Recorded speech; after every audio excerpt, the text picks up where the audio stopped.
Hi dear student, मैं अशोक कुमार आज आपके लिए एक और क्लास के साथ में। आज का हमारा टॉपिक हो कूलाम्ब्स लॉ।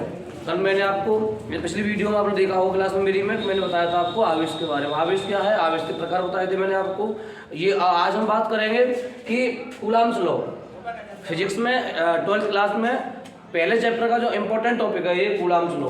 कूलाम्ब्स लॉ इंपॉर्टेंट टॉपिक है, ये आपको ध्यान में रखना है, इसका वेरी मोस्ट इंपोर्टेंट। ये कूलाम्ब्स लॉ है, इससे संबंधित न्यूमेरिकल भी आपको देखने को मिलते हैं। तो हमें ये समझना है कूलाम्ब्स लॉ क्या होता है, कूलाम्ब्स लॉ लागू कब होता है, कूलाम्ब्स नियम का क्या उपयोग है, सारी चीजें मैं आपको बताऊंगा। मैं इससे पहले बात करते हैं हम कूलाम्ब्स लॉ हम लागू कब करते हैं। तो हमें समझ में आना चाहिए कूलाम्ब्स लॉ जो होता है, कूलाम्ब का नियम। कूलाम्ब का नियम हमेशा दो आवेशों के लिए मान्य है। जहां दो आवेश होंगे एक दूसरे से कुछ दूरी पर होंगे वहां कूलाम्ब्स लॉ प्रयोग करेंगे, बिल्कुल करेंगे कूलाम्ब्स लॉ। अगर हम यहाँ आवेश की चर्चा करेंगे कि हमारे पास दो चार्ज हैं और एक दूसरे से कुछ डिस्टेंस पर रखे हुए हो तो वहाँ कूलाम्ब्स लॉ लगा सकते हैं। कैसे लगाते हैं, क्या रूल है इसका, चलिए बात करते हैं दोस्तों।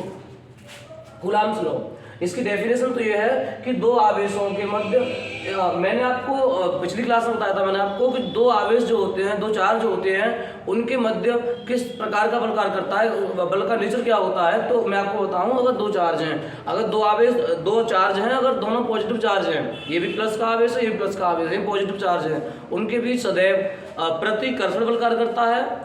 अगर वही चार्ज एक प्लस का चार्ज है एक माइनस का चार्ज है, उनके बीच बल लगता है आकर्षण। ये आपको ध्यान रखना है कि दो आवेश हैं, फिर हिंट दूंगा आपको, दो चार्ज है, एक प्लस का चार्ज है दूसरा माइनस का चार्ज है, इस प्रकार से। तो यहाँ जो बल कार्य करता है वो प्रतिकर्षण बल कार्य करेगा, अगर सॉरी यहाँ बल कार्य करेगा आकर्षण। अगर यही हम इसे चेंज कर दें, दोनों चार्ज सेम नेचर के हों, प्लस प्लस के हों या माइनस माइनस के हों, तो यहाँ बल लगता है प्रतिकर्षण। ये आपको ध्यान रखना है। कूलाम्ब्स लॉ की पहली बात जो है, पहला नियम है आपका इसका नंबर 1, इनके मध्य जो बल लगता है, बल आकर्षण भी हो सकता है या प्रतिकर्षण हो सकता है। ये आपको ध्यान रखना है कि दो आवेशों के बीच लगने वाला आकर्षण या बोलना है अथवा बोलना है, हमें पता नहीं कहना है। दो आवेशों के मध्य लगने वाला आकर्षण या प्रतिकर्षण जो बल होता है, इलेक्ट्रिक फोर्स होता है F, वह दोनों आवेशों के गुणनफल के अनुक्रमानुपाती होता है, F प्रोपोर्शनल Q1 × Q2। ये रूल नंबर फर्स्ट।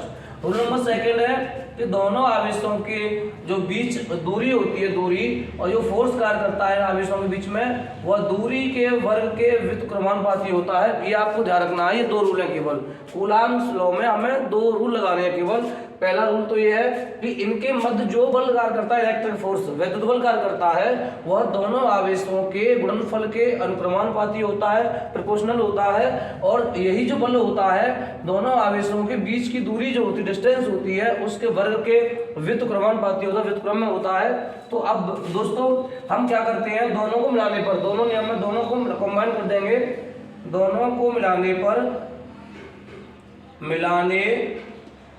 पर यानी पहले और दूसरे दोनों इक्वेशनों को हम कंबाइन कर देंगे तो इसका हमें F प्रोपोर्शनल प्राप्त होगा Q1 × Q2 अपॉन R²। ये कूलाम्ब्स लॉ होता है, F proportional Q1 × Q2 upon R²। लेकिन अब यहाँ प्रोपोर्शनल को हटाते हैं, तो ये तो सब लोग जानते हैं, नहीं जानते समझ लें। कभी भी हम अनुक्रमानुपाती या समानुपाती चिन्ह को इससे हटाना होता है हमें, तो हमें कोई एक संख्या कांस्टेंट करनी होती है। तो कूलाम्ब्स जो साइंटिस्ट है उसने यहाँ कांस्टेंट क्या किया है, F प्रोपोर्शनल को हटा के बराबर लगाया 1/4πε0 Q1 Q2 अपॉन R²। ये आपका कंप्लीट फॉर्मूला हो गया, ये कंप्लीट एकदम से। F का जो यूनिट होता है न्यूटन होता है। यहाँ दोस्तों एक बार फिर समझ लें, वेयर यहाँ जो 1/4πε0 जो है, इसकी वैल्यू 9 × 10⁹ होती है। और इसकी यूनिट की बात करें, वैल्यू इसका यूनिट होगा न्यूटन × मीटर² अपॉन कूलाम्ब स्क्वायर। यहाँ से इसकी यूनिट निकालेंगे, इसका इसमें गुणा करेंगे, इसको अपॉन में ले आएंगे, तो F का न्यूटन होता है, दूरी का मीटर होगा, स्क्वायर हो जाएगा। यहाँ आवेश दो हैं तो इसका कूलाम्ब इसका कूलाम्ब स्क्वायर। यहाँ यूनिट होगी इसकी 1/4πε0 की कंप्लीट फाइनल वैल्यू होती है 9 × 10⁹ न्यूटन × मीटर वर्ग अपॉन ε0। और यह ध्यान रखना है, जो ε0 होता है इसकी वैल्यू होती है 8.85 10⁻⁻12। ये ε0 इसको क्या बोलते हैं, एप्सिलॉन नोट कहते हैं इसे। और निर्वात की विद्युतशीलता भी है, निर्वात की विद्युतशीलता, इसका यूनिट होता है इसका coulomb square upon newton into metre square, ये ध्यान रखना है। एप्सिलॉन नॉट की वैल्यू होती है 8.85 into 10⁻⁻12 coulomb square upon newton into metre square. अगर हमें न्यूमेरिकल में लगाना है तो 1/4 पाई एप्सिलॉन नॉट की जो कंप्लीट वैल्यू होती है 9 into 10⁹ newton into metre square upon coulomb square. यहाँ इस चिन्ह को हम बोलते हैं एप्सिलॉन नॉट। ये पाई की वैल्यू, पाई की वैल्यू होती है 3.14, लेकिन हम फाइनल वैल्यू इसकी लगाते हैं 9 इंटू 10⁹। तो दोस्तों ये रहा हमारा कूलाम का नियम। इसकी डेफिनेशन भी आपको देख लीजिए, चाहो तो नोट कर लीजिए।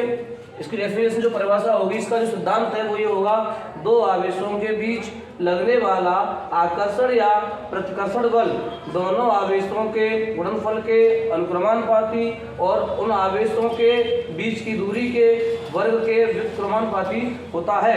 तो यहाँ से हम दोनों को मिलाएंगे, F proportional Q1 Q2 upon R square बनेगा। F इक्वल, जब प्रोपोर्शनल को हटाते हैं तो 1/4 pi epsilon not Q1 Q2 upon R square. ये कंप्लीट फॉर्मूला है, लेकिन दोस्तों यहाँ ध्यान रखना है कि हाँ हमारे पास दोनों चार्ज हैं, दोनों आवेशों के मध्य, दोनों आवेशों के बीच जो निर्वात है या वायु है, निर्वात वायु है। अगर हम क्वेश्चन की बात कर लें, चेंज कर लें थोड़ा ऐसे, या दोनों आवेशों के मध्य कोई माध्यम दिया है, जैसे पानी, मोम या कागज, कोई माध्यम लगा है, तो माध्यम के लिए जो इलेक्ट्रिक फोर्स होता है, कूलाम फ्लो चेंज हो जाता है। यहाँ यदि दोनों आवेशों के बीच